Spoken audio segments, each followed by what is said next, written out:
glass of refractive index of glass is 3/2.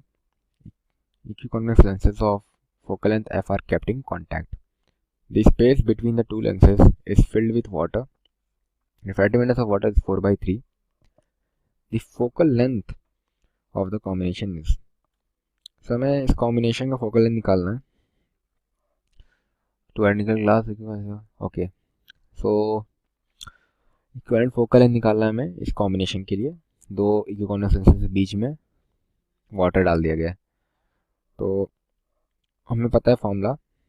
हम मानते हैं कि r इज दी रेडियस. ये सबसे पहले हम मान लेते हैं r रेडियस है. तो 1/f is equal to mu minus 1, that is 1.5 minus 1, and 1/r1, that is 1/r minus 1/r2. This is equal to mu minus 1 0.5 into 2/r. This is equal to 1/r. f हो जाएगा, that is equal to r. अब हम आगे solve करते हैं इसको. Water जो water का लेंस बन रहा है बीचों बीच कुछ ऐसे, ये ऐसे बन गया और ये ऐसे सटा हुआ है ऐसे. ये बीच का जो वाटर का पार्ट है ये 1 हो गया, दैट इज 1. ये 2 हो गया. अब सेकंड का हम निकालते हैं फोकस. तो 1/f is equal to mu minus 1, that is 4/3 minus 1, 1/r1, that is 1 minus r, minus 1/r2, that is plus r. इसका r पॉजिटिव है, इसका r नेगेटिव है, इसका r ही पॉजिटिव है, इसका r नेगेटिव है. रे के डायरेक्शन में जो है उसका पॉजिटिव है, जो रे के ऑपोजिट में वो नेगेटिव है. तो इसे सॉल्व करेंगे. दिस इज इक्वल टू 1/3, इसको f1 मान लेते हैं, 1/3, एंड ये इसके इक्वल आ जाएगा ये पार्ट. इस पार्ट को हम लिख देंगे 1/r माइनस 1 इस वाले फर्स्ट वाले जो ये वाला इक्वेशन है, दैट इज इक्वेशन ए, यहाँ से लिख लेंगे. तो यहाँ आ जाएगा -2/f. सो कंपेयर करके यहाँ पे ये डाल देंगे डायरेक्टली, ताकि f1 और f में डायरेक्ट रिलेशन आ जाए. सो 1/f1 जो हो जाएगा that will be equal to -2/3f. ये हो गया हमारा रिलेशन f1 और f के बीच में. अब हम फॉर्मूला यूज करते हैं. 1/f is equal to 1/f1 plus 1/f2 plus 1/f3. So हम पाते हैं कि this is equal to 1/f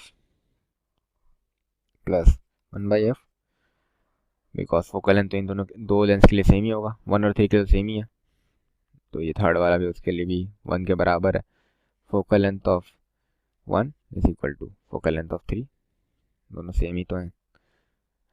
सो ये जो focal length of 1 focal length of 3 plus focal length of 2 का हमने फोकल लेंथ जो माना है दैट इज f1 लिखा हुआ है. तो 2 का जो फोकल लेंथ है that will be equal to minus of 2/3f.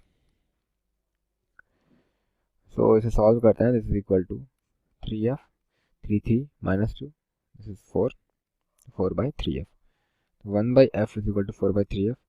f आ जाएगा हमारा 3f/4. सो जो हमारा इक्विवेलेंट फोकल लेंथ है इस कॉम्बिनेशन का that is 3 of f/4, where small f is the focal length of the convex lens.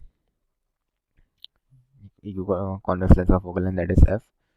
So 3f/4 हो गया हमारा सोल्यूशन इस क्वेश्चन का, जिसका रिफ्रैक्टिव इंडेक्स दिया 1.5. ठीक है. और उसमें एक एयर बबल है जिसे हम एक साइड से देखते हैं अगर तो वो 5 सेंटीमीटर डीप दिखता है, और दूसरी साइड से देखते हैं अगर तो 3 सेंटीमीटर डीप दिखते हैं. ठीक है. तो हमसे पूछिए कि स्लैब की थिकनेस क्या है. ठीक है. तो पहले हम समझते हैं. इस तरीके का हमारा कोई स्लैब है. ठीक है. और इसमें कोई एयर बबल यहाँ पे है. ठीक है. और जब हम इसे इधर से देखते हैं तो ये हमें यहाँ पे लगता है. ठीक है. ये डिस्टेंस हमें दे रखी है. और जब इधर से देखते हैं तो हमें कहीं यहाँ लगता है. ठीक है. दोनों की डिस्टेंस हमें दे रखी है. ठीक है. तो मान लो पहले यहाँ से देख रहे हैं तो ये डिस्टेंस हमें दे रखी है, ये हमारी 5 सेंटीमीटर, ठीक है। और फिर दूसरी तरफ इस साइड से देखते हैं तो ये डिस्टेंस हमारी 3 सेंटीमीटर, ठीक है। और हमें इसका रिफ्रैक्टिव इंडेक्स दिया है, इस जो हमारा ब्लॉक है म्यू, ठीक है। हमें क्या पूछा है, ये पूरी लेंथ कितनी होगी डी। तो हम इसमें क्या करेंगे, हम एक बार जैसे मान लो हमारा बबल कहीं यहाँ पे बन रहा है, तो ये डिस्टेंस अगर d1 है, ये d2 है, ठीक है। तो हम दोनों तरफ से एपरेंट डेप्थ का फार्मूला लगाएंगे म्यू के साथ, वहाँ से हम d1 d2 की कंबाइंड वैल्यू निकाल लेंगे, ठीक है। तो हमें पता है कि जो एपरेंट डेप्थ का फार्मूला होता है, मान लो ये हमारा एपरेंट डेप्थ, ठीक है, इसका एक फार्मूला होता है, वो क्या होता है, apparent depth is equal to actual depth upon mu. यानी हम जिसमें भी देखें, वाटर में देखें, ग्लास में देखें, कहीं भी देखें, जो हमें एपरेंट डेप्थ दिखती है वो क्या होती है, एक्चुअल डेप्थ अपॉन म्यू, ठीक है। तो इसमें भी यही केस है, हम यहाँ से जब देख रहे हैं तो हमें एपरेंट डेप्थ दिख रही है 3 सेंटीमीटर, लेकिन एक्चुअल क्या है d1, ठीक है। हमें क्या एक्चुअल डेप्थ निकालनी है, तो एक्चुअल डेप्थ क्या होगी, actual depth is equal to mu into apparent depth, mu into apparent depth, ठीक है। तो अगर ये फॉर्मूला हम दोनों तरफ से लगाएंगे तो पहले केस में क्या है, एक्चुअल डेप्थ हमारी d1, ठीक है। तो d1 is equal to mu, और जो एपरेंट डेप्थ है वो हमारी 3 सेंटीमीटर, 3, ये तो हमारी पहली इक्वेशन। दूसरे केस में क्या है, एपरेंट डेप्थ हमारी 5, सॉरी एक्चुअल डेप्थ हमारी d2, ठीक है, d2 is equal to mu, apparent depth क्या है हमारी 5, ठीक है। ये हमारी दूसरी इक्वेशन है। हमें क्या निकालना है, d1 प्लस d2, क्योंकि वही हमारा d है। दोनों इक्वेशंस को अगर हम ऐड कर दें तो d1 प्लस d2 यानी d is equal to mu, इसमें हम कॉमन ले लेंगे 3 प्लस 5, ठीक है। म्यू की वैल्यू हमें दी गई है, म्यू की वैल्यू क्या है 1.5, तो हम सीधा इस फार्मूले में वैल्यू रख देंगे, तो d is equal to 1.5 into 5 plus 3 8, ठीक है। ये हो गया हमारा 12 सेंटीमीटर, यानी जो हमें थिकनेस पूछी है स्लैब की, डी की वैल्यू वो होगी हमारी 12 सेंटीमीटर, ठीक है। तो इसमें हम देख लेंगे thickness of the slab is 12, यानी ए ऑप्शन हमारा सही है। Sources of intensity ratio n. In the interference pattern, the ratio will be the ratio of this term. तो क्वेश्चन में क्या दिया हुआ है, intensity ratio n, that is I2 by I1 दिया है, that is equal to n। तो I2 क्या हो जाएगा, I2 is equal to n times I1। और रेशियो ऑफ इंटेंसिटीज क्या है, that is given by ratio of intensities is given by I max minus I minimum divided by I max plus I minimum।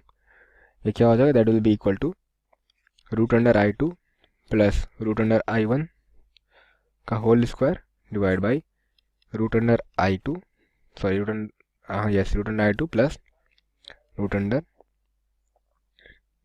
I1 का whole square and minus of root under I2 minus root under I1 का whole square, और यहाँ कितना है, plus of root under I2 minus root under I1 का whole square. सो इसमें हम divide कर देंगे रूट अंडर I1 से, ऊपर और नीचे दोनों, तो क्या हो जाएगा, सॉरी, सो ये हो जाएगा हमारा सॉल्व करने के बाद, this will be equal to root under I2 by I1 plus 1 का whole square minus root under I2 by I1 minus 1 का whole square and divided by क्या हो जाएगा, root under I2 by I1 plus 1 का whole square plus of root under I2 by I1 minus 1 का whole square. So root under I two by I one क्या है, that is equal to I two by I one क्या है, N है, तो this will be equal to root N plus one का whole square minus root N minus one का whole square divide by root N plus one का whole square and plus root N minus one का whole square. So ये क्या हो जाएगा, that will equal to 2 times root N upon N plus one. So हमारा जो option number B है 2 root N upon N plus one, that is the correct answer of this. 50 centimetre से 400 centimetre के बीच में हो, अपनी आंखों से तभी वो देख सकता है। मान लो कि ये आइज है हमारा उस पर्सन का, और ये हमारा हो गया 50 सेंटीमीटर और ये हो गया 400 सेंटीमीटर, यानी कि ये बंदा यहाँ से लेके यहाँ तक की ही चीज़ों को देख सकता है। तो आगे देखते क्या कह रहा है, in order to increase the maximum distance of distinct vision to infinity. तो समझ लो कि डिस्टिंक्ट विजन ऑफ इन्फिनिटी हो गया यहाँ पे। तो आगे बोल रहा है कि the person has use the will, मतलब अगर बंदा को अगर यहाँ पे अगर कोई ऑब्जेक्ट लगा दिया जाए फिर इस जगह पे, ठीक है, तो बंदा कौन सा लेंस यूज करेगा, कितने डायोप्टर का लेंस यूज करेगा, ठीक है। तो देखो 4 ऑप्शन है। पहला ऑप्शन है कॉन्वेक्स यूज करेगा वो बंदा, प्लस 2.25 डायोप्टर का होगा लेंस। दूसरा ऑप्शन है कॉनकेव करेगा यूज, जो कि माइनस 0.25 डायोप्टर का होगा। और तीसरा ऑप्शन है कॉन्वेक्स करेगा, जो कि माइनस 0.2 डायोप्टर का होगा।